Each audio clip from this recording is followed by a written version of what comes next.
കാശിനാഥൻ ഭാഗം 24. രചന അവതരണം ദിവ്യരാജ്. ഒന്ന് വേഗം നടക്കേണ്ട വൈശു, അവന്മാർ വന്ന് കാത്തു കെട്ടിയിരിപ്പുണ്ടാവും. വൈകുവാണേൽ കളിയാക്കി കൊല്ലുമടി. പിന്നിൽ നിന്ന് നെഞ്ചിൽ കൈവച്ച് കിതപ്പാറ്റുന്നവളെ നോക്കി നിന്നു കാശിനാഥൻ. ഡേ ദേവി, ഈ കണ്ണിട്ടിനിതെന്താ? നിങ്ങൾ ഓടുമായിരുന്നില്ലേ മനുഷ്യ ഇത്ര നേരം? എനിക്ക് പറ്റണില്ല ഇത്ര സ്പീഡിൽ നടക്കാൻ, അതും ഇത്രയും ദൂരം. വയറിൽ കൈവച്ച് നിലത്ത് കുത്തിയിരുന്നവൾ. എന്നാ എണീക്ക്, ഞാൻ എടുത്തോണ്ട് പോവാം. കള്ളച്ചിരിയോടെ അവൾക്കരികിലേക്ക് വന്നവൻ കണ്ണുമിഴിച്ച് അവനെ തന്നെ നോക്കി നിന്നു വൈശു ഒരു നിമിഷം. 3 മാസം മുന്നേ ആദ്യമായി ഈ വഴിയെ കണ്ണനൊപ്പം വന്നതായിരുന്നു മനസ്സിൽ. അന്ന് പതിയെ നടന്നു പോയ തനിക്കൊപ്പം നടക്കാൻ കഴിയാതെ കിതച്ചു പോയ മുതല ഇന്ന് തനിക്ക് മുന്നേ ഓടിപ്പാഞ്ഞു പോയിട്ട് തൻ്റെ കിതപ്പ് കണ്ട് തന്നെ തൂക്കിയെടുക്കാൻ വന്നിരിക്കുന്നത് അതിശയത്തോടെ ഓർത്തത് മെല്ലെ അവളെ ഉയർത്തിയെടുത്ത് മുന്നോട്ട് നടന്നവൻ. അയ്യോ കണ്ണേട്ടാ, റോഡാ, ആരെങ്കിലും കാണും, നാണക്കേടാ. അവനിൽ നിന്ന് കുതിറിയകലാനായി ഒരു ശ്രമം നടത്തിയവൾ. അടങ്ങിയിരിക്കും വൈശു, ആരും കാണില്ല. ഈ രാത്രിയിൽ ആരാ ഈ വഴി വരാൻ? അഥവാ വരുവാണെങ്കിൽ തന്നെ നീ എന്തിനാ വിഷമിക്കുന്നത്? ഞാനല്ലേ പെണ്ണെ, ചെറുചിരിയോടെ പറഞ്ഞവൻ. അവൻ്റെ തോളിലൂടെ കൈ ചേർത്ത് കുഞ്ഞു പിള്ളേരെ പോലെ ആ നെഞ്ചിലേക്ക് ചേർന്ന് കിടന്നവൾ. 3 മാസം കൊണ്ട് കണ്ണേട്ടൻ ഒത്തിരി മാറിയിരിക്കുന്നു. പേടിച്ച് ആത്മവിശ്വാസമില്ലാതെ ഇരുട്ടിൽ കൂനിക്കൂടിയ ആള് ഇന്നാ ഇരുട്ടറ ഉപേക്ഷിച്ച് സ്വാതന്ത്ര്യത്തോടെ മുന്നോട്ട് പോവാൻ കൊതിക്കുന്നുണ്ട് അവൾ ഓർത്തു. ജിമ്മിൽ വർക്കൗട്ട് തുടങ്ങിയത് മുതൽ ആളാകെ മാറിയിട്ടുണ്ട്. ജീവിതത്തിൽ ഒരു അടുക്കും ചിട്ടയും ഒക്കെ വന്നു. രാവിലെ ഉണർന്ന പാടെ യോഗ ചെയ്യും, പിന്നെ മില്ലിലേക്കും ഷോപ്പിലേക്കും പോകും. ഇപ്പോൾ അവിടുത്തെ കാര്യങ്ങളൊക്കെ നോക്കി നടത്താനൊക്കെ പഠിച്ചിട്ടുണ്ട്. വൈകിട്ട് വീണ്ടും ജിമ്മിലേക്ക് നല്ല കഷ്ടപ്പെട്ട് എക്സസൈസ് ചെയ്യണുണ്ട്. ഇപ്പോൾ അതൊരു ഹരമാണ്, ഒരു ശീലമായി മാറിയിട്ടുണ്ട്. വർക്കൗട്ട് ചെയ്യാതെ ഒരു ദിവസം പോലും പറ്റില്ലെന്ന കണ്ടീഷൻ. പിന്നെ ഉറക്കം, നേരത്തെ കിടക്കും, അതിരാവിലെ എണീക്കുകയും ചെയ്യും. ഭക്ഷണമൊക്കെ നന്നായി കഴിക്കുന്നുണ്ട്. ഇപ്പോൾ ശരീരമൊക്കെ പുഷ്ടിപ്പെട്ട് ഉറപ്പുള്ളതായിരിക്കുന്നു. ഓരോ ദിവസവും വർക്കൗട്ട് ചെയ്യുന്നത് പോലെ പ്രധാനമാണ് ഓരോ ദിവസത്തെ ഭക്ഷണവും. ഉറക്കവും വിശ്രമവും ഒക്കെ ഇച്ചായൻ കൊടുത്തയച്ച മെനു അനുസരിച്ച് തന്നെയാണ് ഇപ്പോഴും നടക്കുന്നത്. 6-8 തവണ അല്പാൽപമായി നല്ല ന്യൂട്രീഷ്യസ് ആയ ഫുഡ് കഴിക്കണം. ആദ്യം ആൾക്ക് വലിയ മടിയായിരുന്നു, പിന്നാലെ നടക്കണം. പക്ഷേ ഇപ്പോൾ നിർബന്ധിക്കണ്ട, എടുത്ത് കഴിച്ചോളും. ഇതിനിടയിൽ 2 വീലറിൻ്റെ ലൈസൻസ് എടുത്തു, 4 വീലർ പഠിച്ചു തുടങ്ങി. മെഡിസിന് തുടർന്ന് പഠിക്കുന്ന കാര്യം അച്ഛൻ കോളേജിൽ പോയി അന്വേഷിച്ചിരുന്നു. ആ കോളേജ് ഇന്ന് പുതിയ മാനേജ്മെൻറ്റിൻ്റെ കീഴിലാണ്. പഴയ സ്റ്റാഫ്സിനെല്ലാം റീപ്ലേസ് ചെയ്തു. പഴയത് ആരും തന്നെ ഇല്ലെന്നാ കേട്ടത്. കണ്ണേട്ടൻ്റെ ഭാഗ്യമാവും അതല്ലേ ഇങ്ങനൊരു പരിഷ്കാരം വന്നത്. എന്തായാലും അച്ഛൻ ഒത്തിരി പണിപ്പെട്ട് സർട്ടിഫിക്കറ്റ് കളക്ട് ചെയ്തു. Sudevan uncle mental ability certificate കൂടി തന്നപ്പോൾ തന്നെ കോടതിയിൽ നിന്ന് സാങ്ഷൻ വാങ്ങാനായി അപ്ലൈ ചെയ്തു. ഇപ്പോൾ കാത്തിരിപ്പാണ്. അനുവാദം കിട്ടിയാൽ യൂണിവേഴ്സിറ്റിയിൽ ചെന്ന്. കണ്ണേട്ടാ, എന്നെ ഇറക്കൂട്ടോ, അവർ കണ്ടാൽ കളിയാക്കും. നന്ദൻ്റെ വീട്ടിലേക്കുള്ള ഇടറോഡ് കഴിഞ്ഞതും ചിണുങ്ങിയവൾ മെല്ലെ നിലത്തേക്ക് നിർത്തി കാശിയവളെ. അന്ന് കൂട്ടുകാരെ കാണാൻ ഭയപ്പെട്ട് പിന്നിലൊളിച്ച ആളാ ഇന്ന് അവർക്കരികിലേക്ക് എത്താൻ ധൃതി കൂട്ടണത് ചെറുചിരിയോടെ ഓർത്തവൾ. എടാ കണ്ണാ, എത്ര നേരമായിടാ കാത്തിരിക്കാൻ തുടങ്ങിയിട്ട്? നീ ഇത് കണ്ട കള്ള രാഷ്ട്രീയക്കാരെ പോലെ സമയത്തിന് വരരുത്. ചെന്നതേ പാച്ചൻ ഫോമിലായി. ഒന്നടങ്ങേണ്ട പാച്ചു, ഇന്ന് ഷോപ്പിലും മില്ലിലും സാലറി കൊടുക്കേണ്ട ദിവസമായിരുന്നു. വേറെ ആരെങ്കിലും ഏൽപ്പിച്ച് വരാനൊക്കത്തില്ലല്ലോ, അതാടാ. ക്ഷമാപണം പോലെ പാച്ചൻ്റെ തോളിൽ തട്ടി കാശിനാഥൻ. ഇന്നത്തേക്ക് നാം ക്ഷമിച്ചിരിക്കുന്നു, ഇരിക്കിവിടെ, പറഞ്ഞുകൊണ്ട് കസേര അല്പം നീക്കിയിട്ട് ഇരുന്നു പാച്ചൻ. കണ്ണാ, ദേ ബാംഗ്ലൂരിലേക്ക് പഠിക്കാൻ പോയാലും വർക്കൗട്ട് നിർത്തിയേക്കല്ലേടാ. ഉള്ള സമയത്തിന് ചെയ്യണം. അറിയാം നിന്റെ പഠിപ്പ് അത്ര നിസ്സാരമല്ലെന്ന്, നിന്ന് തിരിയാനുള്ള നേരം പോലും കിട്ടത്തില്ലെന്ന്. എങ്കിലും ഇതിനു വേണ്ടി സമയം കൊടുക്കണം. അത് നിന്റെ ഫിസിക്കൽ ഹെൽത്തിനും മാത്രമല്ല മെൻ്റൽ ഹെൽത്തിനും നല്ലതാ. പഠിക്കുമ്പോൾ ഉണ്ടാകുന്ന സ്ട്രെസ്സും ടെൻഷനും റിലീഫ് ചെയ്യാം. കുറച്ചു നേരം ആലോചനയിലിരുന്ന സെന്തിൽ കൂട്ടിച്ചേർത്തു. അതിലിനി ഒരു വിട്ടുവീഴ്ചയും ഉണ്ടാവില്ല സെന്തിലെ. വർക്കൗട്ട് വെറുമൊരു നേരം പോക്കല്ല എനിക്കിപ്പോൾ, ജീവിതത്തിൻ്റെ ഭാഗമാ, ചെറുചിരിയോടെ പറഞ്ഞവൻ. വീടിന് പിന്നിലെ കിണറ്റിൻകരയിൽ നന്ദനോടൊപ്പം നിൽപ്പുണ്ടായിരുന്നു വൈഷ്ണവി. വലിയൊരു വാർപ്പിലേക്ക് വെള്ളമൊഴിച്ച് കൊത്തി നുറുക്കിയ മരച്ചീനി ഇളക്കി കഴുകുകയായിരുന്നു നന്ദൻ. ഞാൻ പറഞ്ഞ കാര്യം അന്വേഷിച്ചോ നന്ദേട്ടാ? അന്വേഷിച്ചു. എന്തായി? അവർക്ക് ഒന്നിനും താല്പര്യമില്ലാത്ത മട്ടാടി. സിയാൻ മരിച്ചിട്ടിപ്പോൾ 6 വർഷത്തോളം ആയില്ലേ. അന്ന് വീണതായിരുന്നു അവൻ്റെ അപ്പൻ. കഴിഞ്ഞ വർഷം ക്രിസ്മസിൻ്റെ അന്നാ മരിച്ചത്. പിന്നെ അവൻ്റെ ഏട്ടന്മാരൊക്കെ വിദേശത്തും കേരളത്തിനും പുറത്തുമാ. പോയവർ പോയി. ഒരു പുനരന്വേഷണം എന്ന് പറഞ്ഞ് കോടതിയും കേസുമായി നടക്കാൻ അവർക്കൊന്നും സമയമില്ലെന്നാ പറയുന്നത്. 2 കൂടി കപ്പ കഴുകി ഒരു വലിയ വാർപ്പിലേക്ക് മാറ്റിയിരുന്നു. ഇനിയിപ്പോൾ എന്താ ചെയ്യുക? നിരാശയോടെ അവനെ നോക്കിയവൾ. നീ ഇപ്പോൾ അതേപ്പറ്റി ചിന്തിക്കണ്ട. ആദ്യം കണ്ണനൊന്ന് സെറ്റിലാവട്ടെ. അത് കഴിഞ്ഞ് ഞാനൊക്കെ പറയാം. എന്താ വേണ്ടതെന്ന് വെച്ചാൽ നമുക്ക് അപ്പോൾ ചെയ്യാം. ഇപ്പോൾ അത് വിട്ടേക്ക്. നന്ദൻ പറഞ്ഞുകൊണ്ട് മുന്നോട്ട് നടന്നു. അത് തന്നെ ശരിയെന്ന് തോന്നി വൈശുവിനും. അന്നും മഞ്ഞക്കിളിയുടെ പാട്ട് പാച്ചൻ തുടങ്ങി വെച്ചതും ഇവൻ്റെ ഒരു മഞ്ഞക്കിളി എണീറ്റ് ഓടറാന്നറി. സെന്തിൽ അടുത്ത് കിടന്നൊരു പാറക്കല്ല് കയ്യിലെടുത്തു. ചിരി കടിച്ചു പിടിച്ചിരിപ്പുണ്ടായിരുന്നു നന്ദനും കണ്ണനും. അത് വിട്, ഇന്നലെ നീ പെണ്ണ് കാണാൻ പോയിട്ട് എന്തായടാ നന്ദ? പെട്ടെന്ന് ഓർത്തെടുത്ത പോലെ സെന്തിൽ അവനെ നോക്കി. എന്താവാനാ, അതും മുങ്ങി. കൈമലർത്തിയതും എന്തു പറ്റി? അതൊരു കൊച്ചു പെണ്ണായിരുന്നടാ. ആ ബ്രോക്കർ നാറി പറ്റിച്ചതാ. 20 വയസ്സേ ഉള്ളതിന്. തീരെ ചെറിയൊരു പെണ്ണ്. കണ്ടപ്പോൾ തന്നെ വേണ്ടാന്ന് പറഞ്ഞു. ഞാൻ തിരികെ പോന്നു. 20 വയസ്സെന്ന് പറയുമ്പോൾ നീയും അവളും തമ്മിൽ 9-10 വയസ്സിൻ്റെ വ്യത്യാസമല്ലേ വരുന്നത്? അതൊന്നും വലിയ കാര്യമല്ലടാ. ഇപ്പോൾ എത്രയോ പേര് വയസ്സിന് താഴെയുള്ളവരെ കെട്ടുന്നു.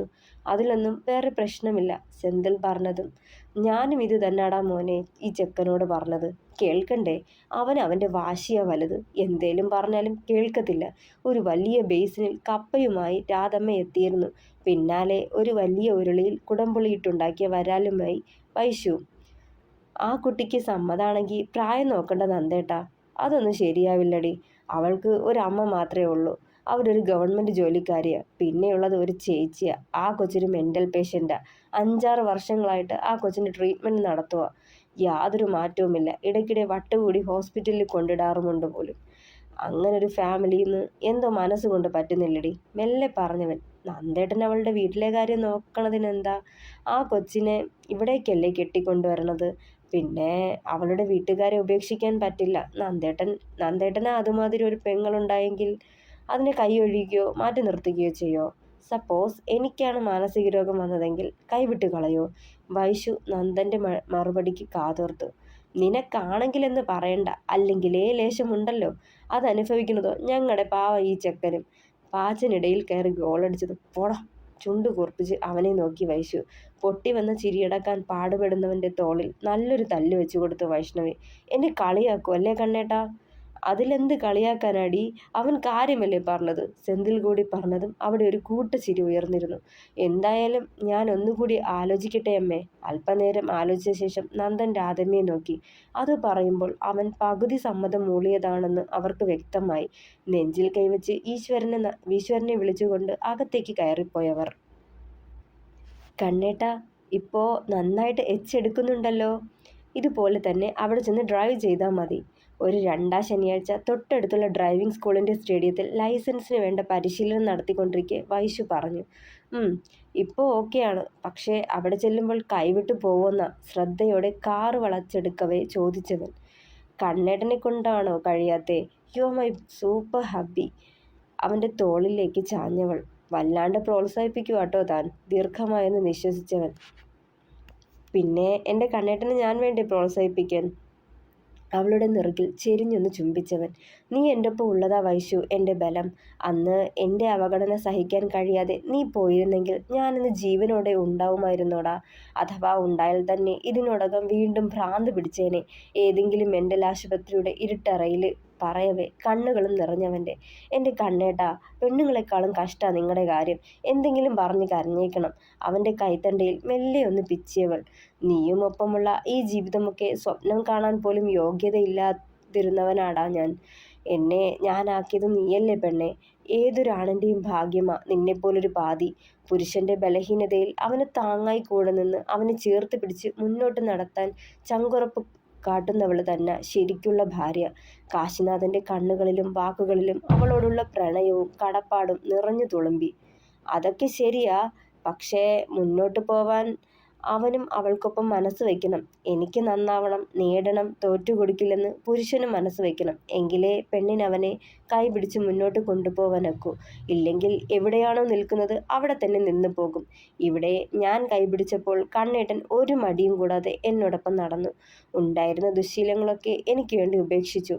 ഞാൻ പറഞ്ഞ കാര്യങ്ങളും ഡോക്ടറിൻ്റെ അഡ്വൈസും മുടങ്ങാതെ പിന്തുടർന്നു. മാറണമെന്ന് തോന്നി തുടങ്ങിയെടുത്ത് കണ്ണേട്ടൻ ജീവിതം കയ്യെത്തി പിടിച്ചിരുന്നു. ആ ദൃഢനിശ്ചയം ഉള്ളതുകൊണ്ടാ പല ബുദ്ധിമുട്ടുകളും ഉണ്ടായിട്ടും പകുതിക്ക് ഉപേക്ഷിച്ച് പോവാതെ കഷ്ടപ്പെട്ടായാലും നേടിയെടുത്തത്. പഠനത്തിലും ഇത് തന്നെയല്ലേ സംഭവിച്ചത്. ഇഷ്ടമല്ലാതെയാണ് ആ കോഴ്സിന് ചേർന്നതെങ്കിൽ പോലും പഠനത്തോട് ആത്മാർത്ഥത കാട്ടി. അതല്ലേ നഷ്ടപ്പെട്ട വിഷയങ്ങൾ വീണ്ടും എഴുതിയെടുക്കാൻ കഴിഞ്ഞതും ഡ്രോപ്പ് ബാക്ക് ആവാതെ 2 പ്രൊഫഷണൽ ഇയറും കംപ്ലീറ്റ് ചെയ്തതും. അവൻ്റെ ഈ മാറ്റത്തിന് പിന്നിൽ ജീവിതം കയ്യെത്തിപ്പിടിക്കാൻ അവൻ കാണിച്ച മനസ്സ് കൂടിയുണ്ടെന്ന് ഓർമ്മിപ്പിക്കുകയായിരുന്നു അവൾ. കണ്ണേട്ടൻ കാറ് കൊണ്ടുചെന്ന് വീട്ടിലൊതുക്കിയിട്ട് ചാവി അച്ഛനെ ഏൽപ്പിക്കൂട്ടോ.